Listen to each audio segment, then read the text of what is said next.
ኦልሞስት 1 ዓመት አይሆነኝም ብለሽ እና ብዙ አስተማሪ ታሪኮችን እሰማለሁ። በተለይ ደግሞ አንቺን የማደንቅልሽን ነገር ልንገርሽ እና በተለይ እንደዚህ የተለያዩ እህቶቻችን የምትረጅበት መንገድ፣ በዛ ላይ ደግሞ ፈጣን የሆነ መፍትሄ የሚሰጭበትን መንገድ በጣም ነው የማደንቀው ማለት ነው። እና በዚሁ አጋጣሚ ልንገርሽ ብዬ ነው እድሉን ስላገኘሁ። አመሰግናለሁ ማሪ። እንዴት ነው የሚጀመረው? እኔ ለመጀመሪያ ጊዜ ነው እንደዚህ ላይ ምንም ገብቼ አላውቅም። ማለት አፍራለሁ ምናምን ሳይሆን እኔ አሁን ያለሁትኝ ከረንትሊ ኢሮፕ ነው እና ከየት ነው የሚጀምረው ያለሽ ከልጅነትሽ ላይክ ለምሳሌ እኔ ተወልጄ ያደግኩት እንዲህ ቦታ ነው። ቦታውን መጥቀስ ካልፈልሽ ቦታውን ቀይረሽ ተወለድኩኝ፣ ከዚህ ድረስ ተማርኩኝ። ከዛ አመሰግንሻለሁ። እና እኔ ወደ አማራ ክልል ወደ ደሴ ዙሪያ ነው ተወልጄ ያደግኩትኝ። ከዛም ምናልባትም ከኔ ህይወት ምን ይማራሉ እህቶች የምለውን በተወሰነ ነገር ልጥቀስላቸው እና አንደኛ ተስፋ አለመቁረጥም፣ ሁለተኛ ደግሞ በምንም አይነት ሁኔታ ላይ ብንሆን በተለይ ደግሞ ፈጣሪ ላይ የሚኖረን መተማመን ትልቅ ዋጋ እንዳለው፣ ሲቀጥል ደግሞ በተለይ ደግሞ ሴት ልጅ እንዴት ብላ ነው ፋይናንሻሊ ኢንዲፔንዳንት መሆን ያለባት፣ ለዛ ደግሞ ምን ያህል ድረስ ነው መሄድ ያለብን እና ለችግሮቻችን ደግሞ የተለያየ ያው ሴት ስትሆኝ ብዙ ፈተናዎች ይኖራሉ እና ለነዛ ፈተናዎች ተጋላጭ ስትሆኝ ችግሮቹ ላይ ከማተኮር ይልቅ ከፈተናው ጀርባ ደግሞ ሌላ ህይወት እንዳለሽ በቃ እሱን ነገር ይማራሉ ብዬ አስባለሁ። ማለት በአጭሩን ያለፍኩበት ብዬ ማስበው ማለት ነው። እና ተወልጄ ያደግኩትኝ እስከ 8ኛ ክፍል ድረስ ማለት ነው። እዛ ስሙን ስፔሲፊካሊ አልጠቅስልሽም። ደሴ ዙሪያ የገጠር ቀበሌ ነች ማለት ነው። እና ምናልባትም 8ኛ ክፍል እያለው ነው እናቴን በህይወት ያጣዋት ማለት ነው። እና እሱ ምን አሳደረብኝ መሰለሽ? ምናልባት የኔ ታላቅ ወንድሜና አባቴን እና ታናሽ ትንሽ የ2 ዓመት ምናምን ወንድም ነበረኝ።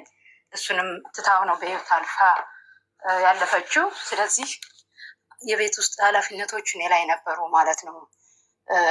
በቃ በብዙ መልኩ ትንሽ የተወሰነ ሳይኮሎጂካሊ የሆነ ነገር አሳድሮብኛል ማለት ነው። ያው ከዛ ጊዜ ጀምሮ ነው ኃላፊነትን የጀመርኩት ማለት ነው። እና እንደ ልጅ አሁን እኔ ልጅነቴን ምናምን እውነቱን ለመናገር አላውቀውም ስልሽ እንደዚህ ሩጬ ተጫውቼ ቦርቄ ምናምን ፍሬንድ ምናምን አፍርቼ በእንደዛ አይነት መልኩ አይደለም እያደግኩት ማለት ነው። አንድና አንድ ኃላፊነት ነው። ምናልባትም የተወሰነ እናቴ ከሞተች ከ1 ዓመትም አልቆየ ከ8 ወር በኋላ አባቴ ሌላ ሚስት ያገባል ማለት ነው። እሱ ሲያገባ ያው ያለውን ነገር ታውቂዋለሽ። በእርግጥ ከእያንዳንዱ ሰው እኔ ብዙ ነገር ተምሬያለሁ ብዬ ነው የማስበው። ያው የተወሰነ ቻሌንጆች ነበሩትኝ እንደዛ ተብሎ ያው እሷም አንድ ልጅ ወለደች ምናምን። እንደ አጋጣሚ ሆኖ እሷም ከአባቴ ያገባት ማለት ነው። እናቴ ከሞተች በኋላ አንድ ልጅ ወልዳ ያው ያልተስማሙበት ነገር ነበር። እንደዚህ ከውርስ ምናምን ከቦታ ጋር ተያይዞ የወለደችው ልጅ ጥላው ሄደች ማለት ነው። እኔ ራሴን ወንድሜን አሳድጌ ስጨርስ ያ ትንሽ ልጅ ደግሞ በቃ እሱንም ማሳደግ ነበረብኝ ማለት ነው። 2 ዓመት አልሞላውም ምናልባት። አሁን ግን እግዚአብሔር ይመስገን እዛ ወሎ ዩኒቨርሲቲ 2ኛ ዓመት ተማሪ ነው ማለት ነው አድጎ። እና የሚገርምሽ ልጁ የእሷ የእናቱ ቤትና የኛ ትንሽ 30 ምናምን ደቂቃ መንገድ ስለነበረ ቀን በጣም ደስተኛ ሆኖ እኛ ጋር ይውል ነበር ማለት ነው። ልክ ማታ ሲመሽ እኛ የገጠር ቀበሌ ነው ብለሽ ያለው ከብቶቹ ምናምን ወደ ቤት ሲገቡ እሪ ብላ ያለቅስብኛል። ከዛ እሱን አዝዬ ወደ እናቱ ጋር ደርሳለሁ ማለት ነው። እና እናቱ ጋር ደርሶ ደግሞ ልክ የተወሰነ አጫውተ ነው ምናምን አባብለ ነው ማለት ነው ሸውደ ነው ልንወጣ ስንል አሁንም እሪ ይልና በቃ ፀሐይዋ ጠልቃ በጨረቃ ነበር እሱን ሳመላልስ የነበረው ማለት ነው። እና እንደዛ ሆኖ አሁንም እሱ ትንሽ ነፍስ አወቀ እኛ ጋር ሆነና እናቱ ሌላ አግብታ ስለነበር ያው አሳድጉት ተባል። እኔ እና አባቴ አሁንም ሌላ ሴት አገባ ማለት ነው። ብቻ እንደዛ እያለ እኔ 8ኛ ክፍል ጨረስኩና ወደ እዚህ መጣ አዲስ አበባ ምናምን ስመጣ ወንድሜ ነው ተጽዕኖ ያሳደረብኝ ስልሽ እስከ 8 የምማርበት ያው ቅርብ ስለነበረ፣ ከዛ ግን አሁን 9ኛ ክፍል ሃይ ስኩል ስገቢ ስለሚርቅ ያው በፈረቃ ነው ታውቂያለሽ፣ ገጠር ላይ የጠዋትና የከሰዓት ፈረቃ ተብሎ ያው እንደዚህ እንትን ጥሩ አይደለም፣ ሴቱ ነሽ ራቅ ያለ ቦታ ምናምን፣ ስለዚህ እኛ ጋር ምናምን ብሎ አመጣኝ ማለት ነው። ግን ስመጣ ከሌላው ሰው ወደ ከተማ ሲሄድ ካለው ኤክስፔክቴሽን ነው።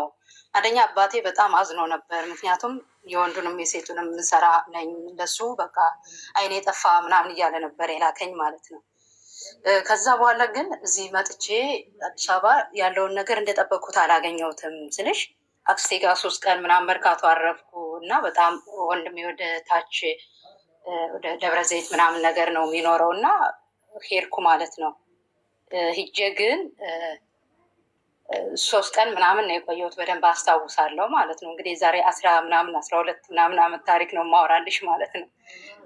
ከዛ ቆየሁኝ ሳይ እኔ በጣም ስልሽ እንዳልኩሽም እንዲህ በእንጀራ እናት ምናምን ስለሆነ ፊት አያለሁ በቃ ሳይ ደስተኛ አልሆነችም የወንድሜ ባለቤት ማለት ነው። እኔ እዛ ቤት በመጨመሬ እና አጋጣሚ ግን ስራ ፈቶ ምናምን ስለነበር ግን ስራ ቢፈታም ታውቂያለሽ እነዚህ ሾፌሮች በጣም ነው የሚተባበሩት በነገራችን ላይ እና እሱ ስራ ፈቶ በቃ ጓደኞቹ እንዲህ አስቤዛት ያለሽ ምናምን በቃ እንዲህ ምንም እንደዛ አይነት የሚበላ የሚጠጣ አይነት ነገር እንትን አይደለም እና በቃ ለአመት ይሆናል ያላቸው አስቤዛ ግን ብቻ ደስተኛ አልሆነችም እና እኔ ደግሞ በጣም ፊት ያለው በተፈጥሮዬ ማለት ነው። ከዛ አክስቴ አውቃት ነበር እኔ አባቴ እኔ እዛ ገጠር እያለሁ እሷ 1-2 ጊዜ መጣ። አንዴ እናቴ በህይወት እያለች አባቴ ታሞ፣ ሁለተኛ ደግሞ እናቴ ከሞተች በኋላ አሁን ድጋሚ አባቴ ታሞ ልታየው መጣ ነበር እና እሷ ጋር በቃ እንትን እላታለሁ እና እሷን ስለምቀርባት አክስቴ ጋር ወሰዱኝ አልኳቸው። ታላላቅ እህቴና ወንድሜን ማለት ነው እዛ ወሰዱኝ። ኢሚዲየትሊ እሱም አጋጣሚ ተከትሎን መጣ ማለት ነው። ትዝ ይለኛል በህይወቴ ለመጀመሪያ ጊዜ ማለት ነው እና ወዲያው ተከትሎ የመጣ አክስቴ ቤት እንደገባው እና ምን አለኝ እኔ ሄዳለሁ አልኩኝ። በቃ እመለሳለሁ። እኔ ለመጀመሪያ ጊዜ በህይወቴ ወንድሜ ከፍ ዝቅ አድርጌ የተናገርኩት ማለት የእድሜ ጋፕ አለን በጣም 20 ዓመት ማለት ነው በሱና በእኔ የሁላችንም ታላቅ ነው እና እኔ አንተ ነኝ ስላልከኝ ነው የመጣሁት። እኔ ድፍረቱን ከየት እንዳገኘሁት አላውቅም፣ ግን እኔ ለአባቴ 7ኛ ልጅ ነኝ። አንተ ነኝ ስላልከኝ ነው የመጣሁት እና ሚስት ጋር ሳትመካከር ነው እንደ ያመጣኸኝ አልኩት ማለት ነው። እና በጣም ደነገጠ። እኔ ለአባቴ 7ኛ ልጅ ነኝ እንጂ ትርፍ ልጅ አይደለሁም እሄዳለሁኝ ለአባቴ ምናምን ነገር ስል አክስቴ እምቢ አለች። አሁን ከተማ አይተሽ ከገጠር ወጥተሽ ምናምን አትመለሽም እናሳ ምን ይሆን ሲባል እኔ ጋር ትሆኛለሽ ምናምን አለችኝ ማለት ነው። ከዛ እሷ ጋር ቆየሁኝ ኦልሞስት ከ9ኛ ክፍል ምናምን። ከዛ ደግሞ ያው በትምህርቴ ጉዳይ ደግሞ ተወዛገቡ ወንድሞቼ ማለት ነው። አንዷ ፕራይቬት ስኩል ትግባ፣ አንደኛው ደግሞ የመንግስት ምናምን ሲባል ምንድነው ልዩነቱ? ፕራይቬት እና የመንግስት አላውቅም ማለት ነው። ምክንያቱም ከገጠር እንደመጣው ነው እድሜ አንሶ ሳይሆን ማለት ነው። እና ምንድነው ልዩነቱ ምናምን ስላቸው የመንግስት እንደዚህ ነው፣ የፕራይቬት ደግሞ እንደዚህ በየወር ይከፈልበታል ምናምን ተባልኩኝ ማለት ነው። እኔ እናንተ ሂዳችሁ ጅቡቲ ወር 2 ወር በቆያችሁ ሰዓት ተከፈለ ደረሰ አልደረሰ ብዬ አልጨናነቅም። አቅሜ የፈቀደውን ጥረት አደርጋለሁኝ። ምንም አይነት ክፍያ የሌለበት ትምህርት ቤት ነው መግባት የምፈልገው አልኳቸው ማለት ነው። ከዛ እሺ ብዬ የመንግስት ተቀብሎኝ የመንግስት ገባው። አክስቴ ጋር ብዙ ነገሮች አሉ ማለት እንዲህ ሚዲያ ላይ የማይወሩ ምናምን ብዙ ነገሮች ያው ታውቂያለሽ፣ ሴት ስትሆኚ ፈተናው ቀላል አይደለም እንደ ሴት ማለት ነው። እና 4 ዓመት ምናምን ያህል ቆየው ማለት ነው ከ9 እስከ 12። ከዛም የነበሩት ነገሮች የሚገርምሽ እዛ ጋ ነው ነገሮች የተበላሹት፣ እዛ በነበረው ነገር ማለት ነው። ታውቂያለሽ ግን አንዳንድ ጊዜ ወንድሜን ወቅሰዋለሁ። ለምን እንደምወቅሱ ታውቂያለሽ? እሱ የሚስቱ እህት አለች እዛው አዲስ አበባ ማለት ነው እና ልጅ አለቻቸው። እኔ ምናልባት አሁን በ8 ዓመት ከኔ እድሜ ጋፕ ያላት ማለት ነው። እኔ የምበልጣ በ8 ዓመት የወንድሜ ልጅ አድርሰዋል እሳና እኔ መካከል ያለው ማለት ነው። እና አክስቷ ጋር ሄዳ እስክትመለስ ድረስ ልባቸው አያርፉም። እና ግን እኔን ነይ ብለኸኝ ከገጠር አምጥተኸኝ እዚህ ጋር ያልሆነ አሁን እዛ ጋር ስገባ ግን አክስቴ ልጆች ጋር አዲስ ናቸው። በባህሪ አንተዋወቅም። እኔ ልም ያልኩ ከገጠር የመጣው ነኝ። እነሱ ደግሞ ልም ያሉ የከተማ ልጆች ናቸው። በዛ ላይ ደግሞ አክስቴ በስም ነው እንጂ አክስቴ ልጅ የአጎቴ ልጅ ለመባባልም ራሱ ይነው ታውቂያለሽ በጣም ከባድ ነው። እና እንደዚህ አይነት ሁኔታ ላይ እንዴት እንደዚህ አንተ ልጅ ብሆን እንደዛ አታረግም ነበር እያልኩ ብዙ ጊዜ ወቅሰዋለሁ። እና ተውኳቸው ከዛ ቤት ከወጣው በኋላ ማለት ነው። የሚያስፈልገኝን ነገር አክስቴ ጋር ስቀመጥ ግን ለማደር ነው። ለማደር ስልሽ እሱ ባለቤቱ ደስተኛ ስላልሆነች ነው እንጂ እዛ ያስቀመጠኝ። በቃ የፀጉሬ ቅባት የምጠቀመው ማንኛውም ልብስ ምናምን የሚያስፈልገኝ ነገር እሱ ነው የሚያሟላው። አክስቴንም እንዲሁ በተወሰነ መልኩ ሰፖርት ያደረጋት ነበር ማለት እኔ እዛ ቤት ስላለው ያው እሱ ሾፌርም ስለሆነ ያው የሚያስፈልገውን ነገር ከሰል ሊሆን ይችላል የሆነ አስቤዛዎች ምናምን እና ግን እዛ ቤት ስቀመጥ እኔ በቃ ለመኝታ ነው ማለት ትችያለሽ ማለት ነው። ሆኖም ግን ብዙ ነገሮች በህይወቴ ብቻ ከባባድ ነገሮች አሳለፍኩ ማለት ነው። ግን አንዳንድ ጊዜ አሁን ላይ ሳስበው እወዛገባለሁ ስልሽ ምናልባት ያኔ የሆነ ከደረሰብኝ ነገር አንጻር ጥዬ በወጣ አሁን ያለችው አዲስ ላትሆን ትችላለች ብዬ አስባለሁ ማለት ነው። እና ብቻ ግን ብዙ ነገሮች አሳለፍን እና ዩኒቨርሲቲ ልገባ ምናምን የተወሰነ ብቻ 12ኛ ክፍል ልፈተን አካባቢ ያው አክስቴ ጋር ትናን ማለት ነው ትንሽ አለመግባባት ተፈጠረ ማለት ነው። ከዛ በኋላ እህቴ አጋጣሚ ከሳውዲ ተመልሳ ነበር። እሷ ጋር ቤት ተከራየን። እንደዛ እየተባለ ብቻ 3-4 ወር ምናምን ሲቀረኝ ያው አባቴን አይቼ መምጣት ስላለብኝ ዩኒቨርሲቲ ሳልገባ ሄድኩ አየሁ። ከዛ በዛም ያው አንዳንድ ወሬዎች ተቀባብተው ጠበቋል። ብቻ ብዙ ታሪክ አለ። ዝም ብሎ የሆኑ ጓደኛ ሳሊዝ ጓደኛ ይዛለች። እህቴ ደግሞ በጣም የዋሆች ነች። ከዛ እነሱም እህትሽ እንደዚህ ትምጣና ምናምን ሲሉ እሷ እንትን ትላለች፣ አክሴፕት ታደርጋለች ሁሉንም። እኔ ነገርኳትም ትክክል ነው። ሌላኛው ደግሞ የኔን ሀሳብ የሚያፈርስ ሌላ ወንድም አንደኛው ደግሞ ከነገራትም ትክክል ነው። መጨረሻ ላይ ኮንፊውዝ ትሆናለች ማለት ነው። እና እሺ ችግር የለውም ማንም በምንም አይነት ሁኔታ ላይ ቢመጣ እኔ ራሴ ስለማውቀው አንቺ አትፍሪ፣ በቃ ቀጥታ መናገር ካለባቸው እኔ ይነጋገሩኝ ያናግሩኝ እያልን በዛ አለፈልሻል። ከዛ ሳትይም ዩኒቨርሲቲ ገባሁኝ። ቆየሁ ባሉት ነገሮች ማለት ነው። መጨረሻ ላይ ግን ይሄን ነገር ሳልነግርሽ አጠቃላይ ያለው ነገር መቼ እንደተቀየረ ታውቂያለሽ? የፋሚሊ ማለት ነው። እና ልክ ዩኒቨርሲቲ ስገባ 1 አመት ምናምን እንትን ብዬ በቃ እንትን ማለት ጀመረች፣ ወደ እኔ ፍላጎት ማሳየት ጀመረች፣ የወንድሜ ሚስት ማለት ነው። ለምን ምናምን ስላት አይ በቃ አሁን ክረምት ስትወጪ ብሬክ እኛ ጋር ነሽ ምናምን እረፍት እኛ ጋር ነሽ ምናምን ማለት ጀመረች ማለት ነው። ከዛ በፊት ግን ያኔ 3 ቀን አድሬ ከወጣሁ በኋላ ከገጠር መጥቼ 3 አመት ምናምን ሁሉ አልሄድኩም ቤታቸው፣ የሚገርምሽ ማለት ነው። እኔ አዲስ አበባ እነሱ እዛው አቅራቢያ ሆነን በታክሲ የሚሄድበትን። ከዛ ግን መጨረሻ ላይ እኔ ምንም ሆነ ምን ዞሮ ተፍጨርጭሬ በምንም አይነት ሁኔታ ላይ ራሴን እንደሚችል ሲገባት መሰለኝ እንትን ያለችው ማለት ነው። እና ተቀየረ ነገሮች፣ እረፍት ምናምን በዓለም ሲሆን ምንም ሲል ወደ ቤተሰብ የሚባል ነገር ዞር ብዬም አላይም። አንድም ጥሩ ፊትም የሚያሳየኝ አልነበረም፣ ሁለትም አክስቴ ጋርም ያሉት ነገሮች ግን መጨረሻ ላይ እሷን አክስቴን ያው ባልሆነ በልጇ ምክንያት ነበረ የተጣላ ነው። ሶሪ ብያት ይቅርታ ጠይቂያት የራሷን ማለት ነው ንስሐ አባቷን አቅርቤ ምናምን ይቅርታ ምናምን ብያት፣ ግን ድጋሚ ቤት አልገባም ምናምን ብያት ነው እንትን ያልኩት ማለት ነው። ብቻ በዛ አለፉ ማለት ነው። እና ያው ተመረቅ ወጣው ስራ ያስኩኝ። ጓደኛውም በዛው ልክ እንትን ተባለ ተያዘ ምናምን። ብቻ ብዙ ነገሮች አሉ ማለት ነው። ያ ሆኖም ግን ብዙ ነገሮች አሉ ያሉት ነገሮች በቃ ቀላል አይደለም። እና አንዳንድ ጊዜ ሳስበው ማለት ነው ምን እላለሁኝ፣ ምናልባት ያኔ ማለት ነው የደረሱብኝን ነገሮች በቃ ጥዬ ቢወጣ ኖሮ ማለት ነው በቃ የሚገርምሽ የጎዳና ህይወት ሁላ የተመኘውበት ጊዜ ነበረ። የጎዳና ህይወት ማለት ነው። ግን እግዚአብሔር ስለፈቀደ እዚህ ደረስኩኝ። ያው ጓደኛም ይዤ ነበር፣ እሱም ሳይሳካ ቀረ ማለት ግቢ ልወጣ አካባቢ ተመርቄ ልወጣ ምናምን አካባቢ ማለት ነው። እሱም ሳይሳካ ቀረ። ግን በዛው አጋጣሚ ሌላ ማውቀው ልጅ ምናምን ስለነበረ እንዲሁ ደግሞ ዲስታንስ ሪሌሽንሽፕ ጀመርኩ ማለት ነው። እሱ የተጀመረው መቼ ነው? ምናልባትም የዛሬ 10 አመት ምናምን ሊሆን ነው ማለት ነው። ከዛ እሱም እንደዛ እያለ ያው ስራ ያስኩኝ። በዛም የመሀል የጤና የምናምን ችግሮች ምናምን ብዙ ነገሮች አሳለፍኩ እና በነዛ ሁሉ መካከል ግን ምንም አይነት ተስፋ ሳልቆርጥ 2014 ነው ጓደኛዬ መጥቶ የተጋባ ነው ማለት ነው። ከተጋባን በኋላ ያው ይኖርሻል ቤተሰብም ጥያቄ ያቀርባል ምን ይላል ግን ሁሉንም ነገር ተቋቁሜ እዚህ ደረስኩ። የተወሰነ ለማሳጠር ያክል ነው ማለት ነው። እና እዚህ ጋር ደግሞ የተወሰነ ነገር ልበልና ማለት ነው ዩሮፕ ሲመጣ ብዙ ሰው ያለው ኤክስፔክቴሽን አለ ማለት ነው።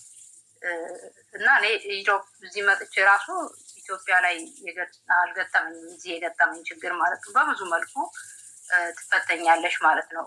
አንደኛ እኔ ይዤ የመጣሁት ስነ ልቦና እና እዚህ ያለው ሰው ማለት ነው የምታውቂው ሰው ቢሆንም ወደሽ ያገባሽው ሰው ቢሆንም ይዞሽ የሚቆይ ስነ ልቦና ራሱ ይለያል ማለት ነው በብዙ መልኩ ማለት ነው። እና እንደዛ እያሉ ያው እግዚአብሔር ይመስገን አሁን ትንሽ እረፍት አግኝቻለሁ ልልሽ ነው። ምናልባት በብዙ መልኩ እዚህ ጋር ያልጠቀስኳቸው ብዙ ነገሮች ይኖራሉ ማለት ነው። እና ቤትዬ ነግሬያታለሁ። ኮመንትሽን አይቼ ዋትሳፕ ላይ ለሚጣ ቮይስ አድርጌላታለሁ እንድትተኛ ነገ እንደሚደርስ ዛሬ እንዳልሆነ ደላላውን አውርቼ ኦልሬዲ ደላላው ደውሎለታል። ወዲያው እንዲህ እንዳወራሁት ደወለለት። ስልክ አላነሳም ብሎኝ ነበረ። እሺ ውዴ እና ይሄን ይመስላል። እናመሰግናለን በጣም እሺ ቴንኪው። እሺ ገርቢ እንዳትሉኝ። አስተማሪ ታሪክ ያለው አለ። ከሊቢያ እንዴት ነው ወደ ሀገር መመለስ የሚቻለው? ከሊቢያ ሀገር የተመለሰ ሰው አጋጥሟችሁ ያውቃል? ሻቦዬ ጉድ ናይት ቼክ ዩር ዋትሳፕ። ኦኬ ማሬ ስሊፕ ቱሞሮ ማለት ሰላም እንዴት ናቸው? ሰላም ነው። እንዴት ነው ወንድሜ? አለን እግዚአብሔር የምርክ እንደው ግን ከሊቢያ የሚስባል ለመጀመሪያ ጊዜ ከሊቢያ የተመለሰ ሰው ስሰማ እንዴት ነው መንገዱ? እስኪ ያስረዳን። መንገዱማ በጣም ከባድ ነው። ያው የዛሬ 1 ዓመት ነበር እንትን ያልነው የሄድነው በመተማ አድርገን በሱዳን እና በሊቢያ አድርገን ነበር የሄድነው። ያው ሸዋሪፍ የሚባል አካባቢ ላይ መጋዘን ነበር።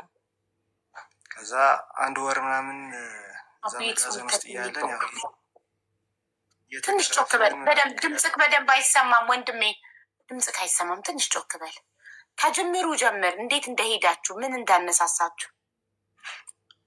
ያው እዛ ጓደኞቻችን ሲገቡ ምናምን እንትን ብለን ያው ብዙ ሰው ቢመክር እንኳን ያው ምክር አትሰማ ምናምን እንደዛ ብለን ተነሳና እዚህ ደላላዎች ምናምን አሉ በሰው አግኝተን ሄድን። ከዚህ የሄድነው መጀመሪያ ወደ ጎንደር ነበረ። ከጎንደር ከተማሪዎች ጋር ተቀላቅለን የ12ኛ ክፍል ተማሪዎች ነበሩ። ከእነሱ ጋር ተቀላቅለን ወደ መተማ ሄድን። ከዛ ከመተማ ወደ 2 ቀን ምናምን ሌሊት ላይ የተራመድን ቀንና እያረፍን ሱዳን ተሻገርንና የመተማ ወንዝ አለ። በሰዓቱ ክረምት ስለነበረ በጣም ኃይለኛ እንትን ነው የነበረው እንደ ምድረ ውሃ ነበረው እና እሱን የዋኘን ምናምን ሱዳኖች እየደገፉን እሱን ተሻገር ነው። ከዛ ልክ የሱዳን ደንበር እንደገባን ሱዳኖች መቶ የነዛ የሻገሩን የተቀበሉን 8 ሰዓት ሙሉ ያው ምንም መኪና ምናምን ስለማይቻል ወታደሮች እንዳይዙን ተብሎ 8 ሰዓት ሙሉ እንትን እያልን ሄድን። ወደ ሱዳን መሀል ላይ ገባን ማለት ነው። መብራት ስናይ እንትን ስንልና ደረስና እያገር እያልን ግን ምንም ነገር ሳንደርስ በመሀል የሚታመሙ ሰዎች ነበሩ። እነሱን እየተሸከምን እየተጋገዝን እየተረዳዳን ከኔ ጋር 3 የአዲስ አበባ ልጆችም ነበሩ። እነሱ ጋር ሆነን ከዛ የሆነች የሱዳን ድንበር ላይ እዛ ለ2 ሳምንት ጠበቅን፣ ያው ስደተኛ እስኪሰባሰብ ድረስ ምናምን። ከዛ በትልቅ ሲኖትራክ ነገር ናት። እዛ ወደ 70 ምናምን የምንሆን ሀበሾች መንገድ ጀመርን ወደ ሊቢያ። የምጠጣው ውሃ ከነዳጅ ጋር የተቀላቀለ ውሃ ምናምን ነው። ንጹህ ውሃ እንኳን አይሰጡም እዛ እንትን ያሉት በጣም ጨካኝ ናቸው። እሱን እየጠጣን እየተሰቃየን ምናምን እዛው የሚታመም ሰው የታመመ የደከመ እንትን አለ። ልጆች አሉ፣ ሴቶች አሉ፣ ብዙ ሴቶች ከእነሱ ጋር የተረዳዳን ምናምን ልክ ወደ ሊቢያ እንትን የሊቢያው ሰሃራ እንትን ብለን ሊቢያዎቹ መጥቶ ተቀበሉን። ልክ እነሱ እንደተቀቡን ያው እግዚአብሔር ይመስገን እነሱ ውሃችን ንጹህ ውሃ ምናምን ሰጡን። ትንሽ መለሳልን እና ድጋሚ ደግሞ 3 ቀን ሙሉ መንገድ በመኪና ነው ምንበላው፣ 1 ነው በቀን። እሱን እያደረግን ሄድን ሸዋሪፍ የምትባል ከተማ። ከዛ ደረስን። እዛ ከተማ ላይ ያለን ብዙ እንትኖች ምንድነው ስደተኞች አሉ። ብዙ መጋዘን አለ እዛ አካባቢ ላይ። ፈርዶስ ማናት ወንድሜ? አንዴ ፈርዶስ ማናት? የምን ችግር ነው? ፈርዶስ ችግር ላይ ናት። ድረሽላት መታ እራሷ ችግር ላይ ነኝ የገንዘብ አይደለም ብላ ትጻፍ። ከየት አምጥቼ ላስገባት? እየጻፈች ያለች እናንተ። እሷ የታለች? ባለቤቷ የችግሯ ባለቤት የታለች? ፈርዶስ እሷን እንትን አስረዳ ከቻልሽ እሷን ድረሽላት እና አብራኝ ነው ከኔ ጋር ሄዳ የነበረችው ሊቢያ ከሆነች እኔ በሊቢያ ጉዳይ ህገወጥ የሰዎች ዝውውር ላይ እጄን አላስገባም።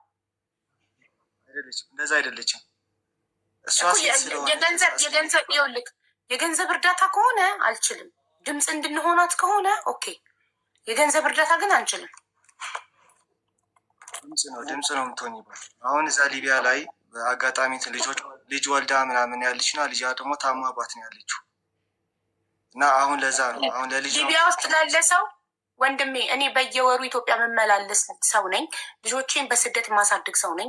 ሊቢያ ላለ ሰው 5 ሳንቲ ከሚዲያ ላይ ከሰበሰብኩኝ ኤርፖርት ስገባ ነው የምያዘው። ህገ ወጥ ነው። ሊቢያ ላለ ሰው ገንዘብ ማሰባሰብ ህገ ወጥ ነው። ሀገር ቤት የማይገቡ ሰዎች ችግር የለውም የሚያሰባስቡ። እኔ ግን ሀገር ቤት ስራዬ ሀገር ቤት ስለሆነ ሀገር ቤት ስለምመላለስ አልችልም። በህግ ያስጠይቀኛል። ገባክ? ሊቢያ ውስጥ ለሚኖር ሰው እኔ ገንዘብ ማሰባሰብ አልችልም። ደጋግሜ ተናግሬያለሁ። የሰው ልጅ ለማዳን የኔን ልጆች መግደል የለብኝም። የሰው ልጅ ለማዳን የኔን ልጆች መግደል የለብኝም። ስገባ ኤርፖርት ቀጥታ ተይዤ እስር ቤት ነው የምገባው። ልጆቼን በአረብ ሀገር በሰው ሀገር በትኜ እኔስ ማን አለኝ? ህገ ወጥ ስራ ሰርቼ ሊቢያ። ማንም ሰው ወደ ሊቢያ ሲሄድ በህገ ወጥ መንገድ ነው የሚሄደው። ሊቢያ ውስጥ ለሚኖር ሰው ለምንም አይነት ጉዳይ ገንዘብ ማሰባሰብ በህግ ያስጠይቃል። ገባክ? ህገ ወጥ የሰዎች ዝውውር ላይ ያስጠይቃል። ስለዚህ እኔ ደግሞ በየወሩ ሀገር ቤት ለስራ በየ2 ወር በ3 ወር የሚሄድ ሰው ስለሆንኩ ስሄድ ነው ከኤርፖርት ለሚያዘው። ልጆቼን በአረብ ሀገር ጥዬ ማለት ነው። እኔስ ማን አለ? የዛኔ ሰኔን ምን ልታደርጉኝ ነው? ልጆቼን ምን ልታደርጓቸው ነው? ትክክል ነሽ። ሰው እኮ ለራሱ እየኖረ ነው ሰውን የሚረዳው አይደል? ወገኔን የማገለግለው እኔ ህይወቴን እየኖርኩ ነው እንጂ እኔ ገደል እየገባው አይደለም። አሁን እሺ ምንም ነገር እንኳን ባታደርጊላት ያው ምናልባት ማድረግ ከቻሉ እዚህ 1700 ሰው አለ ላውራ በቤቷ አካውንቷን ትናገር እና በቤቷ ሄደው ያደርጉ እንጂ እኔ ቤት ውስጥ ሊቢያ ውስጥ ላለ ሰው ማድረግ አልችልም። ደጋግሜ እንደዛ። እሺ ስለዚህ ፊሮዝ ትባላለች። ያው የ17 ዓመት ልጅ ናት። ከኛ ጋር ናት ወደ ሊቢያ የሄደችው። እኛ እስር ቤት ላይ ከኛ ጋር ታስራለች። ሸዋሪክ ባል በጣም ውስጥ ተሰቃይታለች እና የ17 ዓመት ልጅ ናት። አሁን ልጅ ወልዳለች። ህፃን ልጅ እንትን ብላ ልጇ ታሞባት እሷን በኦፕራሲዮን በቀዶ ጥገና እንትን ያለችው ፊሮዝ በጣም ህፃን ልጅ ናት። ብታያት ይቅርታ ግን ሊቢያ ላይ ለምን ወለደች? የወለደችበት እንትን በደንብ ባላቆመም ግን አሁን ግን የህፃን እንትን ናት ያለችው። ልጅቷም ይዛ ነው እንትን ወደ ሚዲያ ላይ እየወጣች ያለችው እና ህፃኗ ታማ ከጊዜዋ በፊት ነው የተወለደችው ልጅቷ። አሁን በቀዶ ጥገና እንትን ምናምን ብላ እሷ ራሷ ቁስል ነው እንትን ያለቻት። ምንም ልጇም እንትን አላለችም። እሷም ራሷ ህመም ላይ ናት። ባሏ ታሞ እንትን ላይ ብሏል። ሕክምና ላይ ነው ያለው እና በጣም በብዙ ስቃይ ናት ያለችው። አሁን እሷ እያለች ያለችው ለልጄ እንትን አድኑልኝ ነው እያለች ያለችው። ለራሷ እንኳን ለመሻገር እንኳን አይደለም ልጄን አድኑልኝ ነው እያለች ያለችው። ስለዚህ አካውንቷ ምንድን ነው? ፈርዶስ በቤቷ እንደምትላት ቤትሽን ላይቭ ክፈቺ እና ሰውጃ ማስጠንቀቂያ ተሰጥቶኛል። ከዚህ በኋላ በሊቢያ ጉዳይ እጅሽን ካስገባሽ ቀጥታ ተጠያቂ ነው የምትሆኙ ተብዬ ማስጠንቀቂያ ደርሶኛል። በሊቢያ ጉዳይ እጅን አላስገባም። እኔ አገር ቤት የማልገባ አውሮፓ፣ አሜሪካ የምኖር ሀገር ቤት መግባት የማልፈልግ ሰው በሆነ እሺ፣ የምኖረው አረብ ሀገር ነው። በየጊዜው ኢትዮጵያ እየሄድኩ ነው። ስራ ያለው ኢትዮጵያ ነው። ስገባ ኤርፖርት ላይ ታሰርኩ፣ እስር ቤት ገባው። ከዛ ስኔስ ልጆችስ እዚህ አረብ ሀገር ላይ በትኛቸው የሚሄደው የወለድኳቸው ልጆችስ የእነሱ ኃላፊነት የለብኝም? ለሚኪ ጨርቆስ ካሰባሰብኩ በኋላ የደረሰኝን እኔ ነኝ የማውቀው። ደጋግሜ ነገርኳችሁ።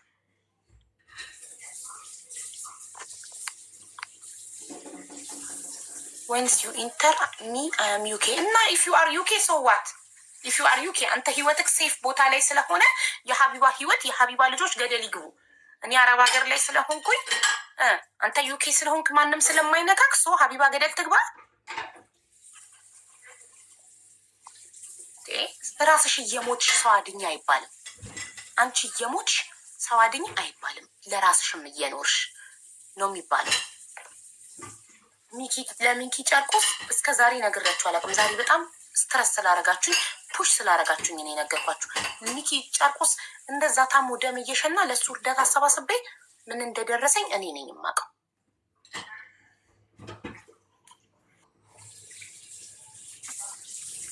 ስለዚህ እኔ የልጆቼን ህይወት ከራሴ አልፌ የልጆቼን ህይወት ገደል መክተት፣ ልጆቼ ያለ እናት እንዲያድጉ ማድረግ አልፈልግም። ወስጄ እስር ቤት ከተወረወርኩ በኋላ ማንም ዞር ብሎ አያየኝም።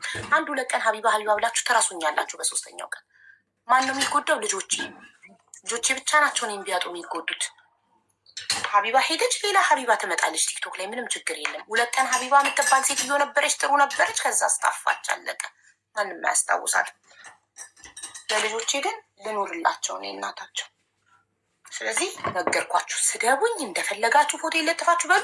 ሊቢያ ላለ ነገር አይመለከተኝም፣ እጄንም አላስገባም። በፍጹም በፍጹም።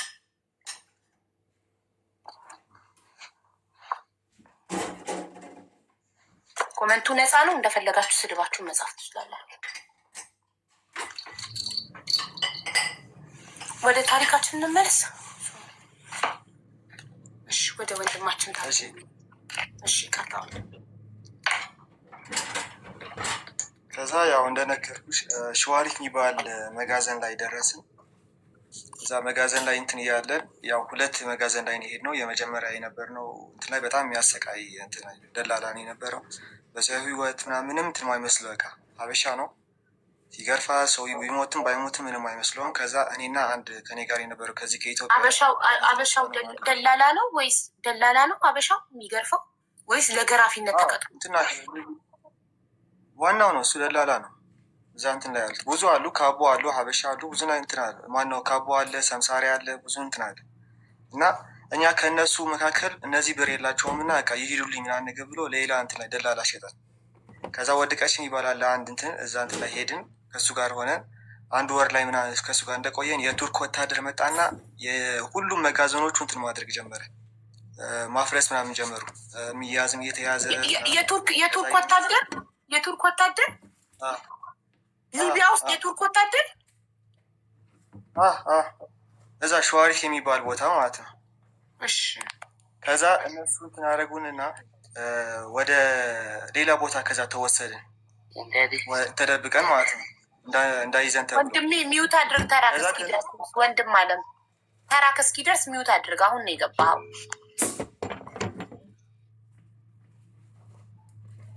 አሁን የገባኸው ልጅ ምን ጉድ ነው? ሚዩት አደርጋለሁ ብሎ ነቀለ። ጫቅጭቆኝ ነው ከኮመንት ጭንቅ ላይ ነኝ። ያስገብኝ እባክሽ። ምን አለበት አንዴ ብታስገብኝ ሲል ነው ያስገባሁት። እሺ ወንድሜ ቀጥል። ሶሪ ከጨቀጨቅን ከ10 ያቋረጥንክ ይቅርታ። እሺ ከዛ መኖሪያ ቤት ሄድን እና ያው ሴቱም ወንዱም ምናምን ሶማልም አሉ ከኛ መካከል ምናምን ብዙ እንትን ናቸው። እዛ ሄደን ተደበቅን። ከዛ የሶማል ሴቶች እና የሀበሻ ሴቶች መጮህ ጀመሩ። ሀበሻ ሴት ምናምን ከሆነች አንዳንዶቹ ምስኪን አሉ፣ ማይሟቱ ማይናኩ አሉ። ለሴት በጣም ክብር አላቸው እውነት ለመናገር። ከዛ መጮህ ጀመሩ። እንትን እርዱን ምናምን አላሁ አክባር ና ነገር እንትን ያሉ መጮህ ሲጀምሩ የእኛዎቹ እነዛ ይዞን የነበሩ ሰምሳሪዎች ፈሩና ልክ ድምፅ ምናንትን ሲባል ሂዱ በቃ ነገር ተብለን በር ተከፈትልንና አመለጥን። ከዛ ስናመልጥ ምናምን በቃ እንዳለ እንትኖች ሀበሻ ተበትነዋል ስለተባሉ ቶዮታ ነገር መኪና ነገር ይዞ በሱ ሲያራርጡን እንትን ስንል ምናምን ተበታተን የነበርነው ሀበሻ በሙሉ። ከዛ እኔ በበኩል የነበርኩት ከዛ ከእኔ ጀማው እንትን ተለይቼ ስለነበር ታንከር ስር ተኝቼ ያደርኩና ጠዋት ላይ ስነሳ ወደ ፖሊስ እጄ ይሰጣለሁ ብዬ ሲሄድ በቃ መንገድ ጠፋብኝ። ምንም ቋንቋ አልችል እንትን አልችል ምናምን ብዙ ሰዎች ላይ እንትን ስል በቃ እኔ ልክ እኔ ሲያዩኝ ወይ ሊይዙኝ ይፈልጋሉ ለራሳቸው ጥቅም ሊሸጡኝ ምናምን፣ ካልሆነ ደግሞ ሂድልን እያሉ ሴቶቹ ምናምን ሂድልን እያሉ እንትን አባር። ከዛ አንድ ዳቦ ቤት አገኘው፣ እሱ ጋር ሄድኩ። ቀዝቃዛ ውሃና ዳቦ ሰጠኝ ምናምን። ከዛ መኪኖች ሲመጡ ሳይ ማምለጥ ጀመርኩ። ከዛ አንድ ወታደር ከዛ አየኝ። ምን ሆነ ነው ምናምን ሲለኝ እንግሊዝኛ ብዙም አይችሉም፣ በእንግሊዝኛ ትንሽ ተግባባንና ነገርኩት። መታወቂያ ላሳይ ምናምን ነገር ብሎ የወታደር ምልክት ያላት አሳየች። ሌላው አረብ ስለሆነ ጽሁፉ አላውቀውም። እሱን አሳይቶኝ ወደ ፖሊስ ጣቢያ ልውሰድ ምናምን ነገር ብሎ ወሰደኝ። ከዛ ከወሰደኝ በኋላ ከነዛ ጓደኞቼ ጋር አንድ መጋዘን ውስጥ የነበርነው ምናምን ተገናኘን። ከዛ በቃ እንኳን ደስ አላችሁ ምናምን ነገር በቃ እንትን ያሉ አስጨፈሩን። በቃ እኛ የመሰለን በቃ ነፃ ልንወጣ ነው ምናምን ነገር ደስ ያለን። ከዛ ተያያዝንና ሶማል ነበረ፣ ሀበሻ ነበር፣ ናይጄሪያ፣ ኒጀር፣ ጋና ምናምን ነበሩ። ሁላችንም ተይዘን ሳብሃ የሚባል ቦታ አለ አጠገባችን ኤርፖርት ነገር ነበር። ድምፁን እንሰማው ነበር የአየር ድምፅ እና እዛ የሆነ ትልቅ የግቢ ነው። ምንም የምንሸፈነው ነገር የለም፣ ምንም ነገር የለም። እዛው እንተኛለን መሬት ላይ። ዝናብ ሲዘንብ በላያችን ላይ ነው የሚዘንበው። አንድ ማንኪያ መኮሮኒ ወይ አንድ ማንኪያ ፓስታ ናት ምሳ ላይ የምትሰጠን። ቁርስ ላይ አንድ ዳቦ እና አንድ ጅምላ የምትባል የምትቀባው አሳ ትሰጠናለች። ከዛ በቃ ብንታመም ባንታመም ምንም ነገር አይመስላቸው።